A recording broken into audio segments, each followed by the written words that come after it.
importe. Là, ce qui nous importe, c'est zakat ou le fitr. Donc, ce qu'on donne ici à la fin du mois du Ramadan.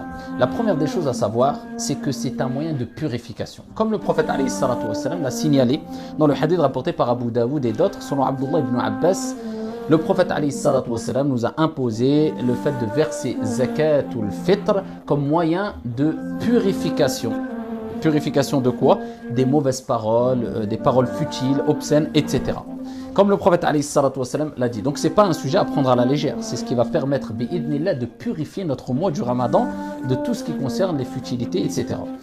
Et il dit le prophète alayhi salatu wassalam dans le même texte, celui qui l'a versé avant Salatul Eid, c'est zakat ou le fitr. Celui qui la verse après Salatul Eid, donc le jour de l'Eid, après la prière de l'Eid, ce n'est plus zakat ou le fitr, c'est une aumône. Donc ici, il nous rappelle qu'il faut impérativement la verser avant zakat ou le fitr. De façon précise. Ici, les malikites, ici, ils permettent de verser zakat ou le fitr 1, 2, voire jusqu'à maximum 3 jours avant le jour de l'Eid.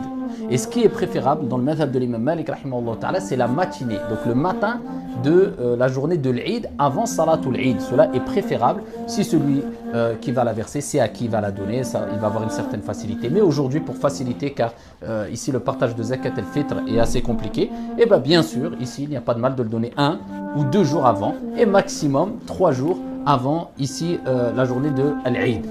Qui doit verser zakat ou le fitr? Toute personne qui le jour de l'Eid a de quoi subvenir à ses besoins, se nourrir et un petit surplus, eh bien il est impératif pour lui de sortir zakat ou le fitr, même s'il est considéré comme étant quelqu'un de pauvre.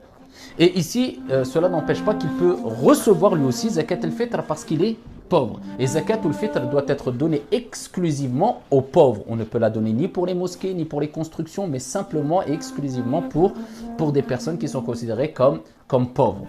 Le responsable de famille doit donner zakat el fitr bien sûr pour lui, mais aussi pour son épouse. Et d'après le madhab de l'imam Malik, il doit donner pour ses enfants, mais avec des conditions. Donc il donne pour les garçons qui n'ont pas atteint l'âge de la puberté. Par contre, dès que les garçons ont atteint l'âge de la puberté, et ils peuvent eux-mêmes se débrouiller, verser zakat ou le fitr, donc ils doivent verser eux-mêmes zakat ou le fitr pour eux.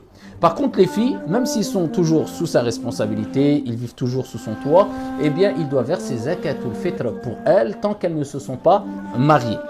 Donc on a dit précédemment, l'épouse, bien sûr, il verse zakat ou le fitr aussi pour son épouse d'après